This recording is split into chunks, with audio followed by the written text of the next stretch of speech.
দিন সকাল হতে গোপাল বাগানের মধ্যে এসে উপস্থিত। মন্ত্রীমশাই গোপালকে ডেকে নিয়ে বলে, গোপাল, এই দেখো, এই কুয়ো থেকে তুমি জল তুলবে রোজ। জল তুলে বাগানের যত গাছ আছে তার মধ্যে জল দেবে, বুঝলে? বাগানের পরিচর্যা করবে, এটাই তোমার কাজ। বলে, বেশ মন্ত্রীমশাই। তারপর গোপাল 2-3 বালতি জল তোলার পর আবার সেই কুয়োর পাশে বসে বসে নাক ডেকে ডেকে ঘুমোতে থাকে। মন্ত্রী বলে, দেখি তো গোপাল কি করছে। কিছুক্ষণ বাদেই মন্ত্রী যখন এসে দেখে গোপাল নাক ডেকে ডেকে ঘুমোচ্ছে, অমনি মন্ত্রীমশাই, কি গোপাল, বসে বসে নাক ডেকে ডেকে ঘুমালে হবে? ওঠো ওঠো, যাও জল ঢালো। কি? আবার গোপাল ঘুম থেকে উঠে আবার জল তুলে জল ঢালতে যায়। সারাদিন কাজ করতে করতে গোপাল পুরো হাঁপিয়ে পড়ে। ওদিকে রাজামশাই এসেও দেখে, বলে, বেশ ভালোই তো কাজ দিয়েছ মন্ত্রী গোপালকে। বলে, দেখুন রাজামশাই, দেখুন, আজকে সারাদিন তো গোপাল ঘুমানোরই সুযোগ পেল না। সারাদিন আজকে কাজ করে নিয়েছে গোপালকে দিয়ে। গোপাল বেচারা সন্ধে হতে অমনি ভেবে ভেবে বাড়ি ফিরে যায়, আর যেন তার পা চলছে না।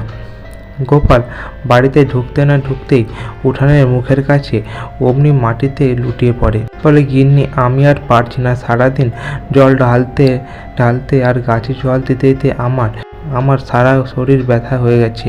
আমি আর পারছি না গিন্নি। তখন বলে, বেশ, তুমি যেমন কর্ম করেছো তার ফল পাচ্ছ। এখানটায় কি শুয়ে পড়বে নাকি? ভেতরে চলো, ভেতরে চলো।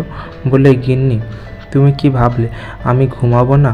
আমি ঠিক বুদ্ধি করে ঘুমাবো, দেখো কালকে আমি ঘুমাতে পারি কি না।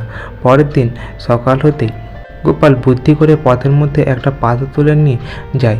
রাস্তায় যাওয়ার সময় ওই পাথরটা তুলে নিয়ে গিয়ে নিজের লাল গামছায় জড়িয়ে তারপর ওই বালতিটার মধ্যে ঢুকিয়ে নেয়, যে বালতিটা ওই কুয়োর মধ্যে ফেলবে। ওইদিকে মন্ত্রীমশাই লোকে লোকে বলে, কি ব্যাপার গোপাল, ওই বালতিটার মধ্যে লাল কাপড়ে জড়ানো ওটা কি ঢুকিয়ে রাখ, আর কোন দিকেই বা নামাচ্ছে কেন? তারপর গোপাল ইচ্ছে করে মন্ত্রীমশাইকে দেখিয়ে দেখিয়ে বলে, যাক বাবা, রাজামশাই দেওয়া সমস্ত গয়নাগাটিগুলো আমি এবার নিশ্চিন্তে কুয়োর মধ্যে রাখতে পারবো। তাহলে চোর ডাকাত কেউ এসে আর নিয়ে পালাতে পারবে না। আবার যখন দরকার লাগবে তখন নইলে কুয়ো থেকে তুলে নেব। মন্ত্রীমশাই গাছের আড়াল থেকে সবটাই শুনতে পায়। বলে, ইমা, গোপাল আবার গয়নাগাটিগুলোকে নিয়ে সেই কুয়োর মধ্যে রাখছে নাকি? আমি যখন গোপাল অন্যদিকে কাজ করবে সেই সুযোগে আমি কুয়ো থেকে গয়নাগুলো তুলে নেব। তারপর গোপাল ওখান থেকে সরে এসে গাছের গোড়ায় এসে শুয়ে পড়ে। ওই সুযোগে মন্ত্রীমশাই চুপি চুপি গিয়ে অমনি কুয়ো থেকে বালতি ফেলেতে জল তুলতে থাকে। জল তোলে আর বাইরে জল তোলে। ঢালতে ঢালতে জল তুলতে তুলতে পুরো হাঁপিয়ে পড়ে। বলে, উফ, আমি তো আর পারছি না। আর কত জল তুলবো, কত জল ঢালবো? সোনার গয়না তো দেখতেই পাচ্ছি না। তারপর বাইরে জল ঢালার পরে ওই জলের মধ্যে হুমড়ি খেয়ে খোঁজ দেখে যে গয়নাগুলো কোথায়, দেখতেও পাচ্ছি না তো।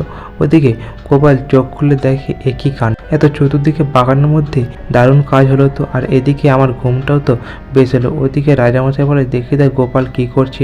রাজামশাই যখন গোপাল কি করছে দেখতে এসে দেখে বাগানের মধ্যে জল থই থই করছে। বলে, একই কাণ্ড, বন্যা হলো নাকি রাজবাড়ির বাগানে? তাকে যখন দেখে মন্ত্রীমশাই কুয়ো থেকে জল তুলছেন, বলে, মরকট মন্ত্রী কোথায়, তুমি একই করছো? মন্ত্রীমশাই তখন থতমত খেয়ে বলে, রাজামশাই, এই কুয়োর মধ্যে আমার একটা মূল্যবান জিনিস পড়ে গেছে রাজামশাই, তাই খুঁজছিলাম। অমনি গোপাল বেরিয়ে এসে বলে, রাজামশাই, সব মিথ্যে কথা, কোনো মূল্যবান জিনিস মন্ত্রীমশাই পড়ে যায়নি। কোনো মতে আমি আমার গামছার মধ্যে সোনার গয়নার পরিবর্তে একটা পাথর রেখে দিয়ে ওই কুয়োর মধ্যে ফেলে দিয়েছিলাম। মন্ত্রীমশাই আমার ওই গয়নার লোভে তাই এরূপ করে জল তুলছিল। রাজামশাই বলে, মন্ত্রী, তুমি এত লোভী? মন্ত্রীমশাই বলে, রাজামশাই, ভুল হয়ে গেছে। রাজামশাই, আমি সত্যি সত্যি ভেবেছিলাম গয়না আছে ওর ভিতরে, তাই করেছিলাম। রাজামশাই, আমায় ক্ষমা করে দেন। রাজামশাই বলে, বেটা মন্ত্রী, তোমাকে আমি এক্ষুনি জলে চুবাচ্ছি, দাঁড়াও। অমনি ওই জলের মধ্যে মন্ত্রীকে ধরে রাজামশাই চুবাতে থাকে। আর গোপাল বলে, রাজামশাই, যা, বাগানে জল হয়ে গেছে, এখন তো 1 সপ্তাহ আর জল দিতে লাগবে না। তার মানে 1 সপ্তাহ ধরে আমি নাকে তেল দিয়ে ভালো করে নাক ডেকে ডেকে ঘুমাতে পারবো। রাজামশাই বলে, গোপাল, তোমার বুদ্ধির কাছে কি আর আমরা পারি? তোমার বুদ্ধি সারা জীবন মনে থাকবে। তো এই ছিল আজকের গল্প। গল্পটি ভালো লাগলে অবশ্যই চ্যানেলটি সাবস্ক্রাইব করে দেবেন এরকম আরও কিছু মজার গল্প পাওয়ার জন্য।